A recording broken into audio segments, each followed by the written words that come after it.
Hello, everybody. Dr. F. Scott Feil here, and I'd like to introduce you to our newest sponsor. The NPTE Final Frontier is the review course that I wish was around when I took the board exam. For those of you who know my story, it took me a handful of times to pass that exam, and quite frankly, I really wish I had an exam review course around, just like the NPTE Final Frontier.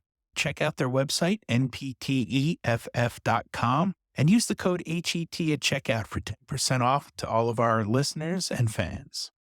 Hello, everybody, and welcome to another episode of the Healthcare Education Transformation Podcast. I'm your host, Dr. F. Scott Feil, and we're bringing you another Teach Me Something Tuesday episode. This one is a little bit of a deeper dive. It's a little bit more intellectual for me, at least. It's a little bit more dorky. A little bit more of a geek out session, but it's something that I learned in my EDD program that was super helpful to me. And I wish I'd learned it earlier, especially being an English major, and it's intentional reading. Now, if we're going to learn from reading, I think the main issue from my first go around with education and just getting through college and being an English major, I used to read things and I would highlight the heck out of everything. It was like I would just bleed all over the page with highlighter. And I think a little bit of that might have been a testament to my ADHD and just not knowing it back then. I felt like most of the content was important. And one of the things I learned is I would try to read back over those notes and those highlights and just keep reading them and reading them and reading them until I kind of memorized them, right? We've talked about this before, but rote memorization is not actual learning, right? So with intentional reading,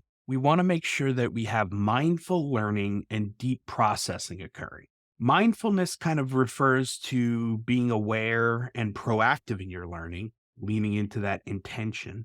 And mindfulness really requires you to pay more attention to what it is that you're reading because you have the general goal of understanding with some direction, obviously, and that can be guided by things like the assignment or, a syllabus or a section of reading that we have to accomplish. But the overall intent is generally to perform some sort of learning. Now, deep processing is going beneath the surface and really diving deep to see the underlying structure of an idea or a reading, one that makes clear how the idea fits with other ideas or what makes that idea unique. It's kind of like going for a trip.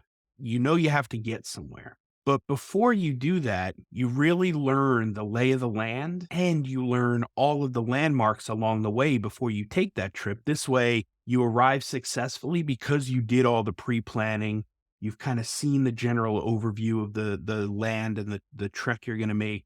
And then you've gotten all the little details of what it's going to look like along the way. One model of reading that you can use to process this stuff and to get mindful learning and deep processing is called SQ3R. Hopefully, some of you have heard of it. If not, if it's new to you, hopefully both students and professors alike can utilize this to become better readers. The S stands for survey. You're just going to take a quick skim of the chapter or the journal article or whatever it is that you're reading. You're just going to skim through it real quick, looking for general impressions. The Q is questions. So then you're going to go back and you're going to jot down all the main ideas that you got from kind of reading it the second time and turn those into questions. Then comes the 3R, and that's read, recite, review. And the first R is read. So once you've got these questions, you'll reread the passage or the chapter, journal article, whatever it is. And while you're reading, you're going to be trying to answer those questions that you came up with the main ideas. Then comes the next R, which is reciting. And with reciting, you're going to kind of talk about and talk aloud through your thoughts and ideas on both the question and the answer and see how you can relate it to other things, or is this just a standalone, unique idea as well? So you're going to recite those, especially out loud, almost like you're lecturing or teaching somebody else, because that really helps with mastery and learning when we're trying to get that deep processing or mindful learning. Then the last R is review. And again, with reviewing, we're now going to go back to the very top. We're going to read it one more time.